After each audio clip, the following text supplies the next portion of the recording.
L'année dernière, Valérie Poinceau, les ventes ont baissé. La pratique a aussi commencé à être remise en cause de plus en plus souvent. Ça coïncide avec votre arrivée. Comment est-ce que vous faites face à cette défiance, si j'ose dire, vis-à-vis de ce qu'est l'homéopathie aujourd'hui? Alors, je ne peux pas complètement dire que les ventes ont baissé. Elles ont baissé un peu en France. En Europe. En Europe, mais par contre, elles ont fortement augmenté en Amérique du Nord. En États-Unis, on est à plus 42%. Et nous avons démarré en Asie. Donc, elles sont déjà en forte évolution sur ce continent. Donc, voilà. Donc, ça, c'est un groupe international qu'il faut savoir gérer. Il faut aussi bien gérer une croissance dans certains pays que gérer effectivement un recul dans certains pays d'Europe. Mais quand ça baisse en France, comment est-ce que vous faites? C'est votre principal marché? C'est votre marché? Eh bien, on travaille d'arrache-pied. On travaille d'arrache-pied effectivement par rapport à déjà ce contexte que vous connaissez en France.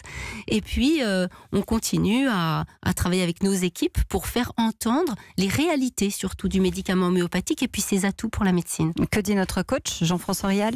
Le problème que j'ai avec Boiron, c'est que j'ai 70 questions. Donc, choisissez-en une.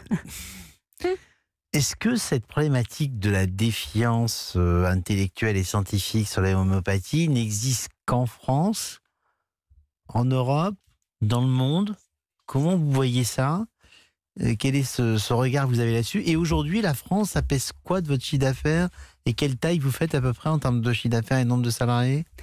Donc le groupe Boiron, c'est 605 millions d'euros de chiffre d'affaires. On est 3500 collaborateurs à l'échelle du groupe, 2500 en France. Et en termes de chiffre d'affaires, la France pèse beaucoup puisqu'elle pèse 58% du chiffre. D'accord.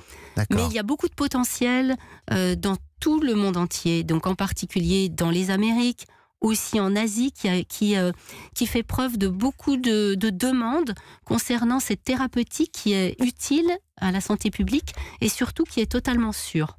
Donc face à ce que nous vivons aujourd'hui en France, ce qu'on observe, je vais vous le dire, c'est surtout une minorité de personnes qui ne connaissent pas bien l'homéopathie. Donc on est face à cela, on est face à cette défiance de personnes qui n'ont pas appris ce qu'était l'homéopathie.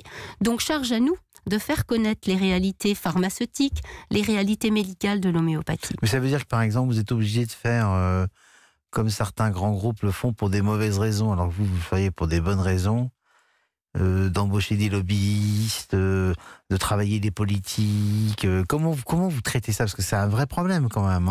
Bien écoutez, non, on n'embauche pas de personne pour faire ça. C'est moi-même et mes équipes qui allons faire connaître les réalités. Encore une fois, les réalités pures et simples de ce médicament qui est certes très spécifique, mais qui représente beaucoup d'atouts pour la santé publique.